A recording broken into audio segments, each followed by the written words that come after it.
కమ్మ యోజన సంఘ అధ్యక్షుడు శ్రీ శ్రీనివాస్ చౌదరి గారిని మాట్లాడవలసిందిగా కోరుతా ఉన్నా.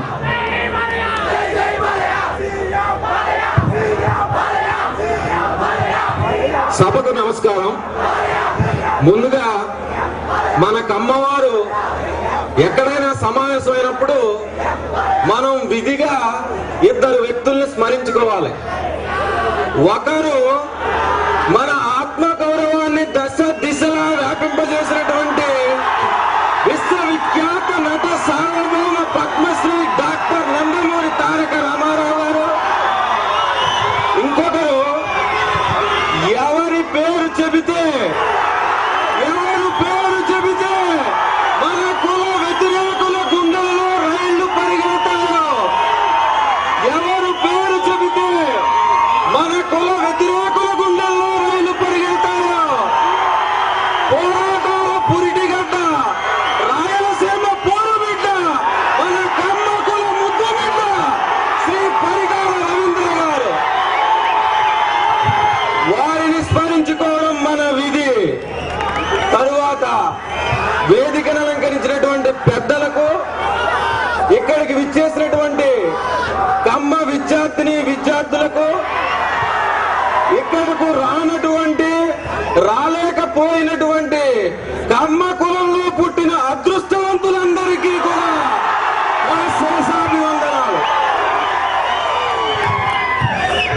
నాకు మిమ్మల్ని అందరినీ చూస్తూ ఉంటే ఒక మాట గుర్తొస్తా ఉంది.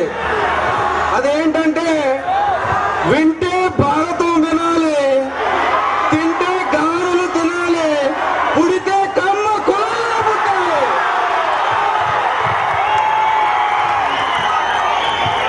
అందరికీ తెలుసు. ఎందుకంటే మనకు అందమైన ఆనందమైన ఆగ్రహమైన అనుగ్రహమైన అలంకారమైన అహంకారమైన అన్ని మనకే సొంతం. అందుకే మన కమ్మ కులం గొప్ప కులం. రాష్ట్రంలో ఒక గొప్ప నవశకానికి నాంది. అందుకనే నేను ఏమంటానంటే, తెలుగునాట కమ్మవారందరూ ఎంతో హాయ్ హాయ్, కమ్మవారు అందరితో బాయ్ బాయ్, వివాదాలకు కమ్మవారు నాయ్ నాయ్, ఐకమత్యానికి కమ్మవారు సైసై, నూతన శకానికి నాంది పలికిన గుంటూరు కమ్మ యువతకు జై జై. నాకు ఇంకోటి కూడా గుర్తొస్తుంది. ఈ గుంటూరు కమ్మవారి మమకారం మరెంతో స్వీట్. కమ్మవారిగా పుట్టడం మానవుడి ఫేటు. అది నిరూపించింది ఈ చౌదరీస్ మీట్. కదండి, ఎక్కడ చూసినా ఈరోజు గుంటూరులో కాదు, ఈ సౌండ్ రాష్ట్రం అంతా వినబడాలి. ఇది నూతన శకానికి నాంది కావాలి, దాటిపోవాలి. అందరూ అన్ని గర్జనలు పెట్టుకుంటున్నారు. మన కమ్మ గర్జన కూడా ఇక్కడి నుంచే ప్రారంభం అవ్వాలి. తప్పకుండా చెప్తాను. మనది ఈనాటిది కాదు, వేదకాలం నాటిది మన చరిత్ర. ఆధారాలు, చరిత్ర, ఇతిహాసాలు, పురాణాలు, వేదాలు ఆధారంగా చెప్తున్నాను నేను. ఎందుకంటే ఒకసారి మీకు తెలుసు, ఒక విషయం తెలుసు. ఋషులు మహర్షులు ఉంటారు. వారు ఒక 100 సంవత్సరాల పాటు 100 సంవత్సరాలు తపస్సు చేస్తే రాజర్షి అవుతారు. 200 సంవత్సరాలు తపస్సు చేస్తే బ్రహ్మర్షి అవుతారు. ఇలాగా ఎన్నో సంవత్సరాలు తపస్సు చేసుకుంటా పోతా ఉంటే వాళ్ళకి మోక్షం రావట్లేదు. అయితే వారందరూ కలిసి నారదుడి దగ్గరికి వెళ్ళారు. మమ్మల్ని కొంచెం విష్ణుమూర్తి దగ్గర తీసుకెళ్ళన్నారు. వెళ్తే విష్ణుమూర్తి దగ్గర తీసుకెళ్తే ఆయన అడిగారు, ఏమండి మాకు మోక్షం కావాలని.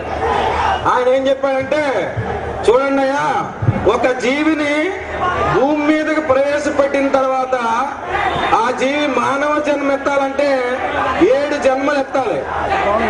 జాగ్రత్తగా వినండి, దయచేసి జాగ్రత్తగా వినండి. 7 జన్మలు ఎత్తాలి. అలాంటిది మీకు మోక్షం రావాలంటే 7 జన్మలు ఎత్తాలి. 7 జన్మలు. ఒక జీవి భూమి మీద పడిన తర్వాత మొదటి 7 జన్మలకి ఎలాగైతే మానవుడిగా పుడతాడో అలాంటిది 7 జన్మలు ఎత్తితే గాని మోక్షం దొరకదని చెప్పారు. అప్పుడు అడిగారు ఎలా దొరుకుతుందని మోక్షం. ఆ 7 జన్మలకు వచ్చే జన్మే కమ్మ జన్మ.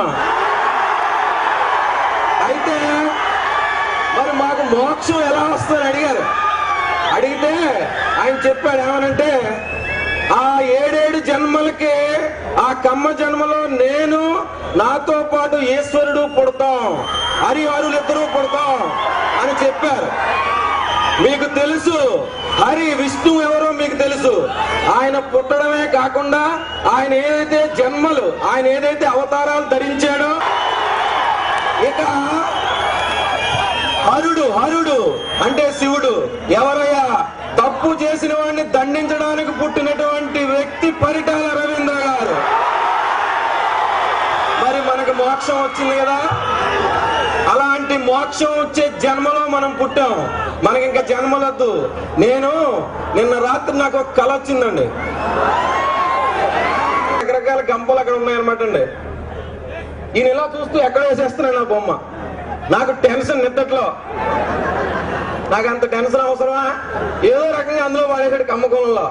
నేను అప్పుడు వేడుకున్నాను దేవుణ్ణి, బాబు నాకు ఇంకో జన్మొద్దు, చాలు కమ్మోడిగా పుట్టించో చాలు, నాకు జన్మొద్దు.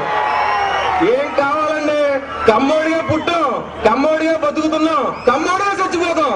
అంతకంటే ఏం కావాలి మనకి? అంతే కదా. అయితే ఒక తమాషైన సంఘటన జరిగింది. నాకు ఒక ఆయన ఎవరో బ్లడ్ అవసరం అయితే నన్ను పిలిచి కొద్దిగా బ్లడ్ ఉండి ఆపరేషన్ చేయించాలంటే నేను వెళ్ళి బ్లడ్ ఇచ్చాను. ఆ డాక్టర్ గారు నా బ్లడ్ ఇచ్చిన వెంటనే నేను బయటకు వచ్చిన వెంటనే ఆయన ఏమన్నారంటే ఏమన్నా మీరు కమ్మవారా అని అడిగారు. ఇదేంటి విచిత్రం?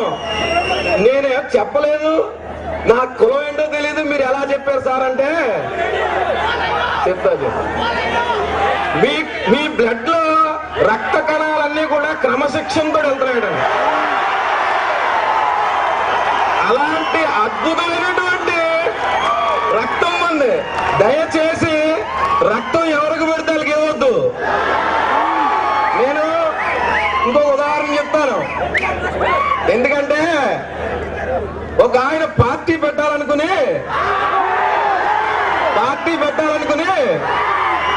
ఎన్టీఆర్ పార్టీ పెట్టాడు. 9 నెలల్లో అధికారంలోకి వచ్చాడు. మనం కూడా పార్టీ పెట్టాలి అని ఒక 10 మందిని పిలిచాడటండి. పిలిస్తే నీ వల్ల కాదు, నువ్వు హిమాలయాలకు వెళ్ళి తపస్సు చేయమని చెప్పారట. అక్కడికి వెళ్ళి తపస్సు చేశాడు. తపస్సు చేస్తే దేవుడు ప్రత్యక్షమై ఏం చెప్పాడంటే, ఈయన వాదిస్తున్నాడు ఆయనతో. రామారావు గారు పార్టీ పెట్టారు, 9 నెలల అధికారంలో తీసుకొచ్చారు, మరి నేనెందుకు పెట్టకూడదు, నాకెందుకు అవకాశం అని అడిగాడంట. అడిగితే దేవుడు చెప్పాడు ఏమనంటే, ఆయన వెనకాల కమ్మ వాళ్ళు ఉన్నారయ్యా, నీకు ఒక ఆప్షన్ ఉంది, నువ్వేం చేస్తావంటే నీకు అవకాశం ఉంటే కమ్మ వాళ్ళందరినీ నీ పార్టీలో జాయిన్ చేసుకో అన్నారట. అంటే ఈయనేమనంటే వాళ్ళందరూ నా పార్టీలోకి రారండి అని చెప్పాడట. అయితే ఓ పని చేయి, నువ్వు ఏదో రకంగా కమ్మాల బ్లడ్ తీసుకుని నీ ఓళ్ళకి ఎక్కించుకో. దర్శనం లేదు. ఈయన కూడా ఈ పార్టీ పెడదాం అనుకున్న వ్యక్తి కూడా అక్కడ పోయాడు. ఏదో రకంగా నాకు ఆ కమ్మోల బ్లడ్ కావాలని వెళ్తే భగవంతుడు ప్రత్యక్షమైతే ఈ జనాలందరినీ చూసి వీళ్ళందరికీ ఒకేసారి మనం నిన్ను వరాలు ఇవ్వలేమని చెప్పి ఈ గుంటూరు ఇక్కడికి తీసుకొచ్చి వీళ్ళందరినీ ఒక గ్రౌండ్ లో కూర్చోండి, మీరు మీకు ఏం కావాలో ఇచ్చేస్తామని చెప్పి కూర్చోబెట్టాడు. కూర్చొని ఆయన అడిగాడు అనమాట. వచ్చేటప్పుడు బంగారం డబ్బు అంతా తెచ్చాడు. ఒక్కొక్కరిని లేపు అడుగుతుంటే నీకేం కావాలంటే అందరూ కూడా మాకు ఈ జన్మ చాలు, వచ్చే జన్మలో నన్ను కమ్మోడి కింద పుట్టించమని అడిగారు. మరి వెంకటేశ్వర స్వామి ఈజ్ నాట్ అన్ అడ్మినిస్ట్రేటర్, ఆయనకి సంబంధం లేదు. ఆయన ఏం చేశాడు, వెంటనే బ్రహ్మదేవుని పిలిచాడు. ఏమయ్యా అవకాశం ఉందా వచ్చి జన్మలు అందరినీ కమ్మలుగా పుట్టించాడు. సార్ నా దగ్గర మెటీరియల్ లేదని చెప్పాడు. వెంటనే గవర్నమెంట్ లో ఉన్నటువంటి చీఫ్ సెక్రటరీ గారిని 4 నెలలు పిలిచాడు. మత మార్పుల్లా కుల మార్పు ఏమైనా ఉందా, ఇక్కడ ఈ పార్టీ పెట్టాలనుకున్న ఆయన ఉన్నాడు, సంకల్పం కూడా వేసుకుంటున్నాడు, మనకు వచ్చేది వీళ్ళంతా. అయితే ఆయన ఏమన్నాడంటే, ఇప్పుడు ఉన్నటువంటి ఈ కొద్ది జనాభా యొక్క తెలివితేటలకు మేము తట్టుకోలేకపోతున్నాం, మొత్తం అందరూ వాళ్ళైతే మేము అసలు తట్టుకోలేమండి, దయచేసి మేము అది సాధ్యం కాదని చెప్పారు. అందుకనే ఆ వ్యక్తి ఆ రకంగా ఆలోచించి రకరకాల ప్రయత్నాలు చేసి విసిగి వేసారిపోయి చివరికి ఆయన ప్రయత్నాలు ఆయన చేసుకున్నాడు. అందువల్ల ఎవరు కూడా తొందరపడి బ్లడ్ ఇవ్వకండి. మన పిల్లలు మీరు అబ్జర్వ్ చేశారు లేదో, మన పిల్లలకి మనం బూస్ట్లు హార్లిక్స్లు ఏం అవసరం లేదు, పుడితే ఆటోమేటిక్ గా పెరిగిపోతా ఉంటారు. అది అలాంటి కమ్మ పిల్లలు మనం పుట్టాం. అందుకనే నేను ఏమంటానంటే, మేము కమ్మ వాళ్ళం, మేము గొప్ప వాళ్ళం, మేము కమ్మ వాళ్ళం, మేము ఎంతో గొప్ప వాళ్ళం, మేము పాలకులం, మేము పాలితులం, మేమంతా సైనికులం, విశ్వజన ప్రేమికులం, ప్రపంచ శాంతి కాముకులం, నడకలో నడతలో మేమంతా నందమూరి వారసులం, నమ్రతలో వినమ్రతలో మేమంతా పరికాలకు అనుచరులం, తరతరాల చరిత యుగ యుగాల భవిత. నేను ఏమంటానంటే, ఈ సృష్టికర్త అయిన బ్రహ్మదేవుడు కూడా కమ్మవాడే, లేకపోతే ఆయనకి అంత స్వార్థం ఉండదండి. నేను ఒక విషయం, సర్వేంద్రియానం నయనం ప్రధానం ఉన్నారు. నేనేమంటానంటే సర్వకులాయం కమ్మకులం ప్రధానం.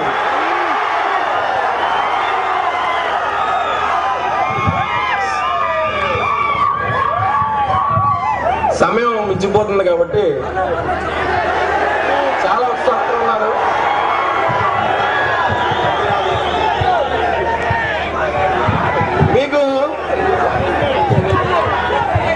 మీకు సుభాషితాలు ఏం చెప్తాయంటే, భక్తి లేని పూజ, శీలం లేని మనిషి, వినయం లేని విద్యార్థి వ్యర్థం అని చెప్తారు. నేనేమంటానంటే, వాటితో పాటు కమ్మ కులంలో పుట్టిన జీవితం కూడా వ్యర్థమని చెప్తాను. ఇప్పుడు మీరంతా యువత, కమ్మ యువత సామాన్యమైనది కాదండి. సామాన్యమైన యువత కాదు. మనకు అస్త్రాలు ఉన్నాయి, 2-3 అస్త్రాలు ఈ మధ్యనే బయటికి తీసాం. మీకు తెలుసు, ఎన్టీఆర్ రాముడు క్యారెక్టర్ వేసినప్పుడు బాణాలు తీస్తా ఉంటాడు ఇట్లా, అవునా? ఆ అస్త్రాలు మనకు అప్పచెప్పాడు ఒక ఆయన ఎవరంటే మీకు తెలుసు, మాకు కంటి చూపులొద్దు, కత్తులతో కాదు కంటి చూపులతో చంపేస్తా ఉంటాడు కదా. ఒక అస్త్రం నందమూరి బాలకృష్ణ గారు, రెండో అస్త్రం ఎవరు?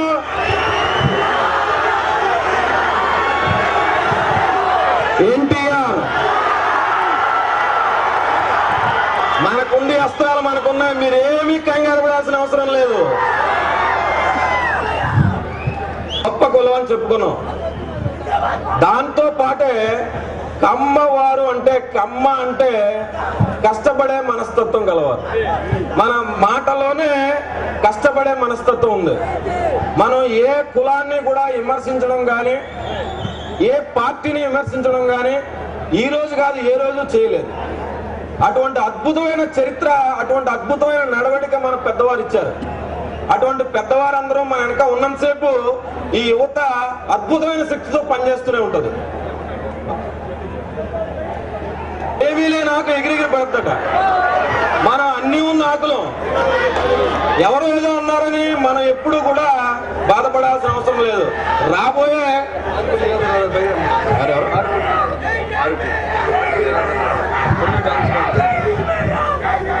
పెద్దలు మారుపూడి లీలాధరరావు గారిని వేదిక మీదకి సగర్వంగా ఆహ్వానిస్తారు.